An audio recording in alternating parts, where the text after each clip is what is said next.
ایران میں مہنگائی کے خلاف احتجاج جاری ہے۔ 28 دسمبر سے جاری مظاہروں میں ہلاکتوں کی تعداد 47 ہو گئی۔ ہلاک ہونے والوں میں سیکیورٹی اہلکار بھی شامل ہے۔ ایران میں انٹرنیٹ سروس بند کر دی گئی۔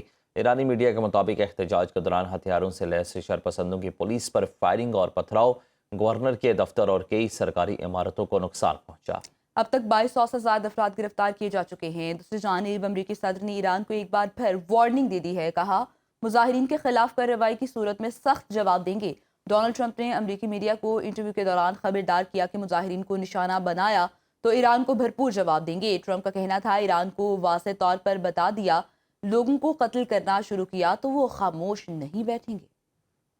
آگے بڑھیں، آپ کو بتائیں شام کے شہر حلب میں فوج اور شامی ڈیموکریٹک فورسز کے درمیان جھڑپیں۔ صورتحال کشیدہ ہونے پر اشفیہ، شیخ مقصود، بنی زید، السریان، الحلوق اور المیدان سمیت متعدد علاقوں میں کرفیو نافذ کر دیا گیا ہے۔ نقل و حرکت پر بھی مکمل پابندی لگا دی گئی۔ شامی وزارت داخلہ کے مطابق ایس ٹی ایف سے وابستہ گروہوں کے انخلا کے بعد حکومتی فورسز نے اشرفیہ میں تعیناتی شروع کر دی ہے۔ جھڑپوں کے باعث اشرفیہ اور شیخ مقصود سے 1 لاکھ سے زائد افراد بے گھر ہو چکے ہیں، جبکہ 3 روزہ لڑائی میں 22 افراد جاں بحق اور 173 زخمی ہو چکے ہیں۔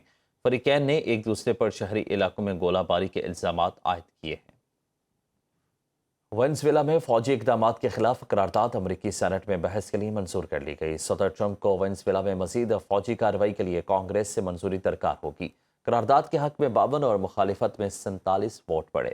ایک ریپبلک سینٹر نے ووٹنگ میں حصہ نہیں لیا۔ ٹرمپ کی سینٹ میں قرارداد کے حق میں ووٹ دینے والے ریپبلکن اراکین پر تنقید، کہا قرارداد کے حق میں ووٹ دینے والوں کو دوبارہ منتخب نہیں ہونا چاہیے۔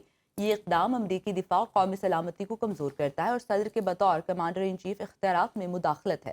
ٹرمپ نے وار پاورز ایکٹ کو بھی غیر آئینی قرار دے دیا۔ امریکہ میں پاکستانی سفیر رضوان سعید شیخ کی chairman armed services committee mic Roger سے ملاقات۔ پاک امریکہ تعلقات اور دو طرفہ تعاون پر تبادلہ خیال کیا۔ ملاقات میں دو طرفہ مفادات کے حوالے سے ادارہ جاتی مکالمہ جلد شروع کرنے پر اتفاق۔ رضوان سعید شیخ نے کہا کہ 2025 پاک امریکہ تعلقات کے لیے کامیاب رہا اور 2026 میں تعاون مزید وسعت اختیار کرے گا۔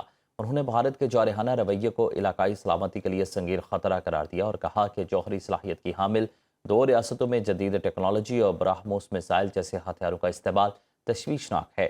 سفیر نے مسئلہ کشمیر کو حل طلب نقطہ قرار دیتے ہوئے پائیدار علاقائی امن کے لیے امریکہ کی مسلسل شمولیت پر زور دیا۔ انہوں نے دہشت گردی سے متعلق کہا کہ اس کے تانے بانے افغانستان سے جڑے ہیں اور وہاں چھوڑا گیا جدید اسلحہ پاکستان کی سلامتی کے لیے خطرہ بن رہا ہے۔ یوکرین کے صدر زیلنسکی کا کہنا ہے کہ امریکہ کے ساتھ سیکیورٹی معاہدہ اعلیٰ سطح پر دستخط کے لیے تیار ہیں۔ امریکہ اور یورپ کے درمیان یوکرین کی بحالی اور معاشی تعاون پر سہ فریقی فارمیٹ میں بات چیت ہوئی ہے۔ صدر زیلنسکی نے کہا کہ اب روس کی جانب سے امریکی ٹیم کو واضح جواب ملنا چاہیے کہ وہ جنگ کے خاتمے کے لیے تیار ہے یا نہیں۔ انہوں نے زور دیا کہ روس پر دباؤ ڈالنا ضروری ہے کیونکہ وہ سرد موسم کا فائدہ اٹھانا چاہتا ہے۔